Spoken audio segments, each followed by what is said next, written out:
Hey everyone, welcome back. So I want to continue our study of applications of the definite integral. Last time, if you remember, we studied arc length and surface area. Those are geometric applications of the integral. And now what I want to do, the next couple of applications we look at will actually be physics-based applications. So the first one we're going to study, the one that we'll study today, hydrostatic force. So here's the idea. Well, let me just kind of get it started here. So let's imagine that we have a thin plate submerged in a tank of water. All right, so here's my thin plate, and let's say it has area A, and it is floating or somehow submerged at a depth D. All right, so here's the surface of the water, and then that distance right there is D. Right, so we'll say suppose a thin plate is submerged, let's say up area A,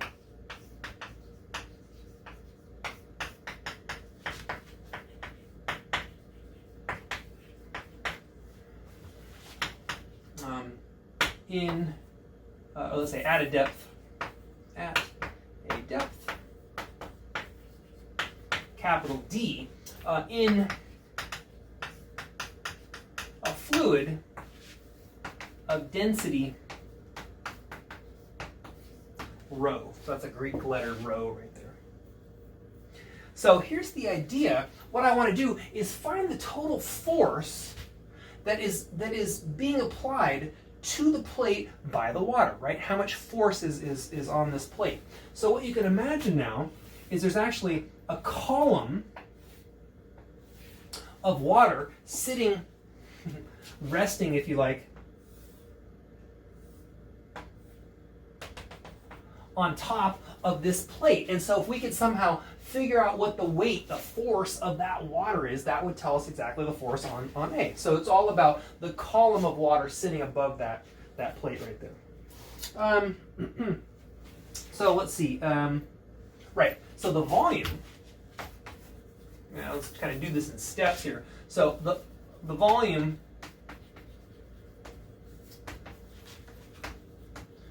of the water above the plate, all right, so what I want to do, I would like to measure the actual weight, the force of the water. So this first step, let's just figure out how much in terms of volume water that we have above our plate.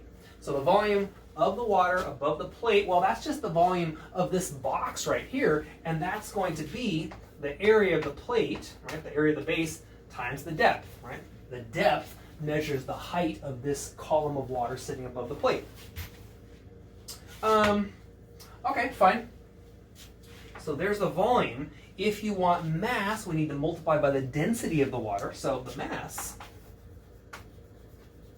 Oh, and I'm sorry, I called it water right here. I wrote water. We really want to think in terms of a general fluid, right? Most of the examples that we do will involve water. But, so let's say the volume of the fluid above the plate is A times D. Now, to convert to mass, so the mass of the fluid above the plate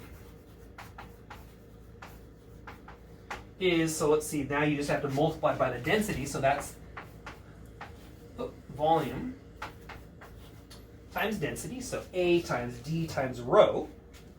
And so that means now, if so, next step, so now we know the mass.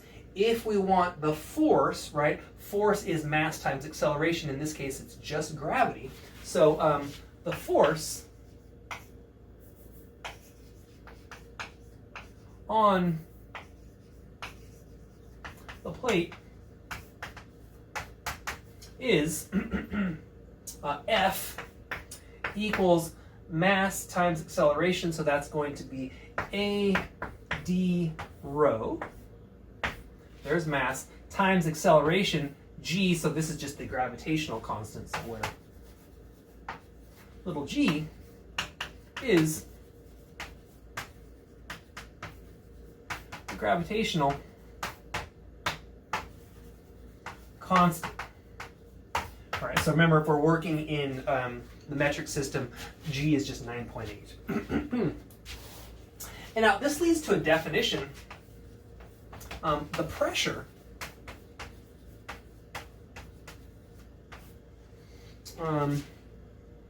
call it capital P on or at the plate. I'm going to go to on. Yeah, on the plate.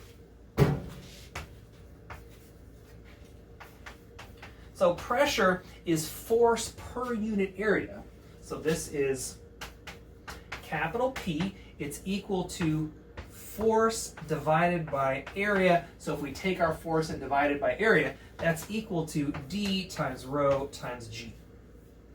All right, so pressure is depth times density times gravity. And notice now the pressure, right? Both of these are constants, right? Pressure, density is a constant, gravitational constant, and so the only thing that affects the pressure is the depth. And in fact, that's sort of our key fact here. And you, I'm sure, have noticed this. Okay, so key fact. The pressure at any point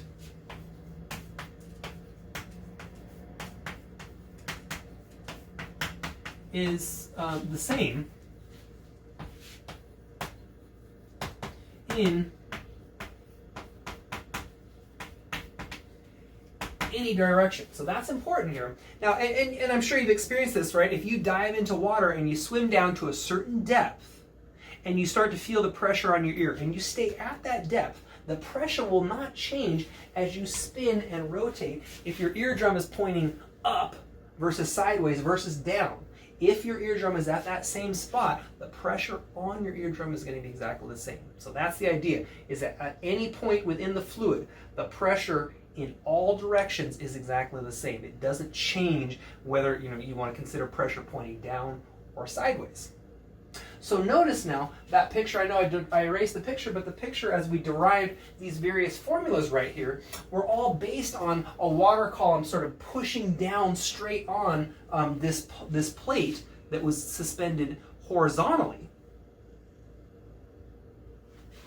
But now what we want to do is we want to consider the force on a plate that has been suspended vertically. Right, so I need to write one thing before we move on. So the units of pressure. Well, let's see. What is pressure? It's force divided by area. Force we typically measure in newtons. Area is in meters squared, and that is called a Pascal. Right? So 1 Pascal is 1 Newton divided by meters squared. This is actually really, really small, so typically, right, so which is abbreviated, sorry, PA, 1 PA. A Pascal is actually very small, so in most settings, pressure is actually measured in kilopascals, right? So multiply that by 1,000. Right? But the unit, the standard base unit of pressure is the Pascal. Okay, so our goal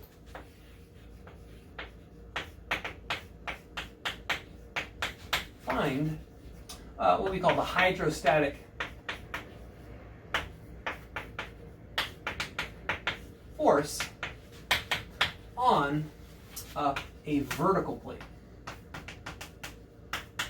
Right, so a horizontal plate, one that's suspended horizontally, is at a constant depth, and so then it's easy to compute the pressure or the force. When we have a plate that's vertical, we're going to have to do some calculus to compute this. So what I want to do is I want to just jump into an example. This example, or the way we set this up and actually find the answer, should remind you very much of the problems that we used to do, or we did a while ago back when we were studying work. Right?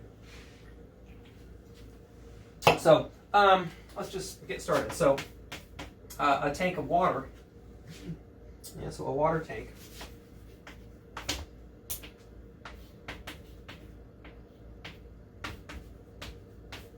has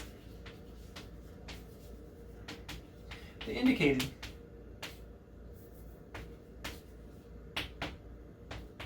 dimensions.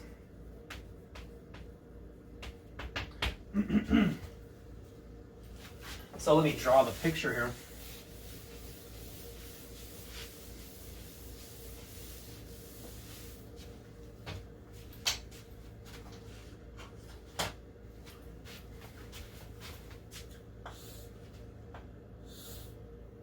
Oh, is that right? Yeah, okay. So I want to have do a little better job. So what it's going to be, this water tank is going to have triangular sides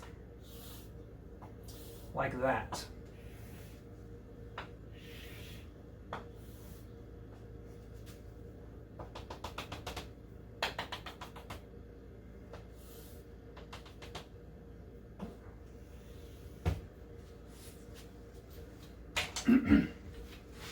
So here's a triangular side. This distance right there is going to be 4 meters.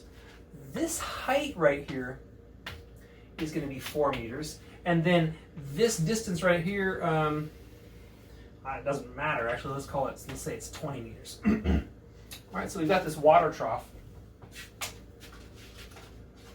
Or I guess it's a water tank. It's a very large water tank, 4 meters by 4 meters by 20 meters. And so here's what we'd like to do. So the water tank has the indicated dimensions, and what we want to do is find the force on the triangular side.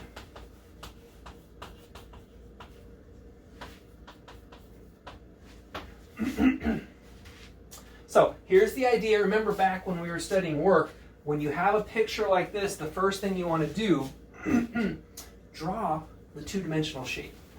So let's arrange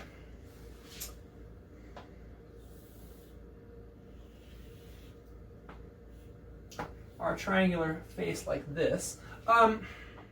Just to make the computation easier, what I want to do is actually think of going down as the positive y-axis so that this is at position 4. Right? It makes more sense because then this would be at a depth of 4 meters and this would be at a depth of 0 meters, right? So it just makes more sense to arrange our axes in this direction. Now, here's the idea. What I'd like to do, just like we used to do when we were doing the pumping problems in work, when we were studying work, I would like to take a thin slice of this triangular side right here, and I would like to compute the force that, or approximate the force, I guess I should say, along this thin triangular slice. This thin slice of our triangle, and this slice is approximately rectangular. So let's just do this in slow steps. See how the setup is going to go. So let's see.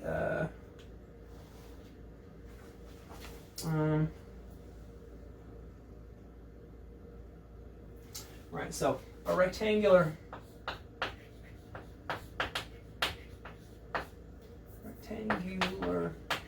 strip at depth y. Oh, and I guess I should, let me label this. Let's call that x, I guess is fine. Right, so a rectangular strip at depth y has area, let's see, it's going to be 2x times delta y. All right, if this distance is x, the total distance is 2x, and then its thickness is delta y. Now we've got a mixture of variables right here, so the next thing I want to do is I want to use, in fact, let's label this. So this is capital A equals 2x times delta y. And then remember, when you have these triangular problems, to get into a single variable, we use similar triangles. So using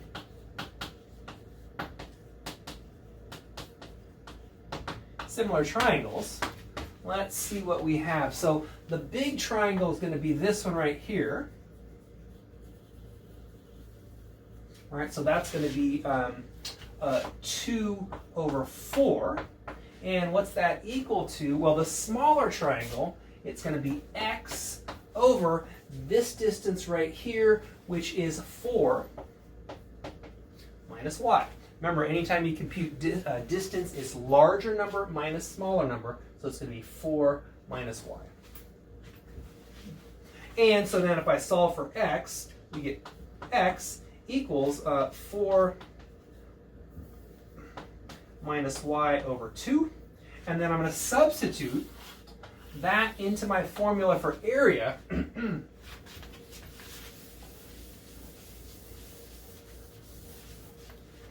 And so what we get is area is equal to, what's it going to be? The 2's will cancel, so it'll be 4 minus y times delta y. Okay, so then what do I need? Well, I actually need force, and so I need to multiply. So let's see, the force is going to be equal to the area times the density times gravity times, oh, sorry, I used the wrong symbol. Rho is our density. So rho times gravity times depth, right? So what we would have then is area, so that's a 4 minus y times delta y. Density, if we're in water, right, then our density, remember that is 1,000. Gravity, the gravitational constant is 9.8, and then our depth, this is at depth y, and so we have a y right here. And so let's clean this formula up a little bit. This is going to be 9,800 times 4y minus y squared times delta y. So what does this do? This gives us the force on that thin strip right there. If we want the total force, then what do? We integrate. And so the force is equal to the integral from 0 to 4, and then we integrate this formula right here. So this is 9,800 times 4y minus y squared dy. And then if you compute this, this would come out, this would be pascals, would be the actual, would be the units, right? But it's an easy integral to compute. I'm not so worried about the computation. Hopefully everybody understands the derivation.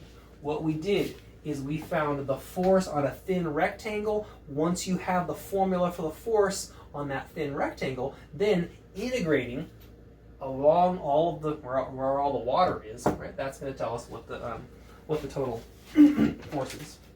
So let's try another example.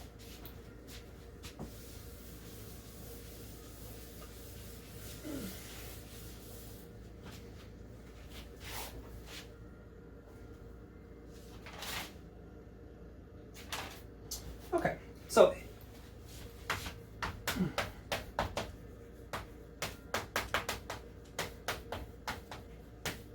a vertical plate with the indicated dimensions. I'll draw the picture in just a second. So with the indicated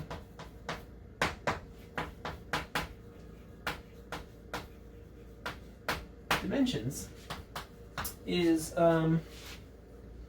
submerged in water.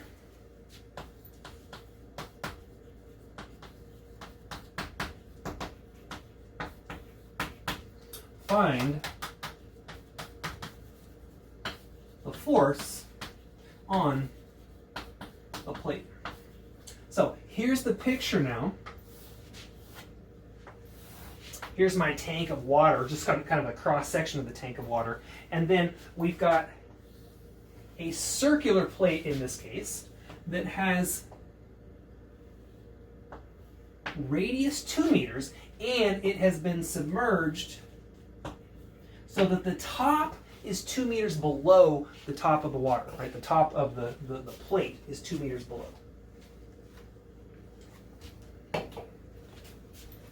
All right, So we want to use the same idea. Let's first draw the two-dimensional picture and let's put our units in here. It always makes sense, right? When you're doing a circular thing, it makes sense to just center it at the axis like this. So let's see if it's got radius 2. That's at position 2, but it's actually up there at 4, right? The top of the water. So the top of the water is here at height 4. Like that. All right, so now what we want to do, if we were to take a horizontal strip like that, a rectangular strip at position Y, let's find the area, then we'll multiply it by depth, density, and gravity. So let's see, the area, let's label this one, so I'm going to label it like,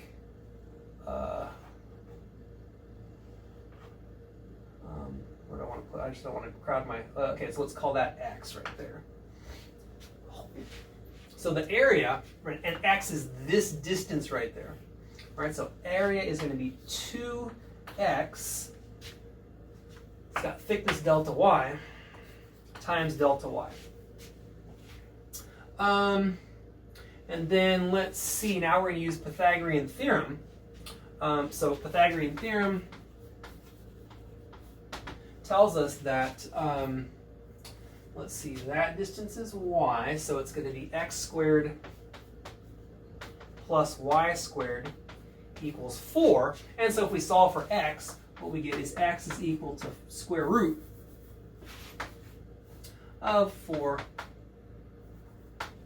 minus y squared. So that tells us then that the area at position y is going to be 2 times square root of 4 minus y squared. Oh, I lost my delta y here. Oh yeah, times delta y.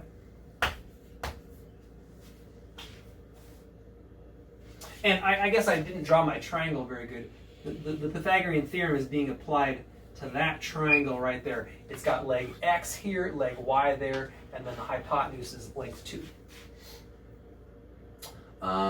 Okay, so once we have the area, so that's the area of this rectangular strip right there, the force on that rectangular strip is going to be density, which is 1,000, times gravity, 9.8, times depth. Now the depth in this case, well, what is that depth? That is going to be 4 minus y, right? So it's 4 minus y below the surface of the water. So it would be 4 minus y times 2 times square root 4 minus y squared delta y. So, okay, let's clean this up a little bit here. So the force is equal to, I don't know, what's 9,800 times 2? 0, 0, 6, 196. Okay.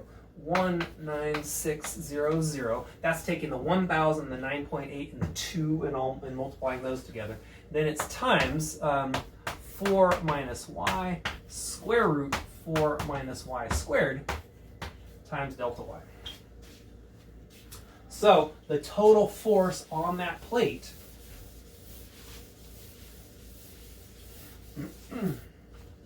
is going to be okay, so the total force is going to be the integral. Now, the limits of integration are going to be from -2 to +2. That's where the water is being applied, the force of the water is being applied to that. So it'll be -2 to +2, and then we'll have, oh, I meant to write the 19, or that constant out front, so it's 19600, integral -2 to +2. 4 minus y square root 4 minus y squared times dy. Okay, so hopefully everybody understands where all these pieces came from. To find the force on a vertical plate, do an approximation. First find the force applied to this rectangular strip, And then to find the total force, you just integrate wherever the water is. Okay, I guess that's a good place to stop. So we will see you next time.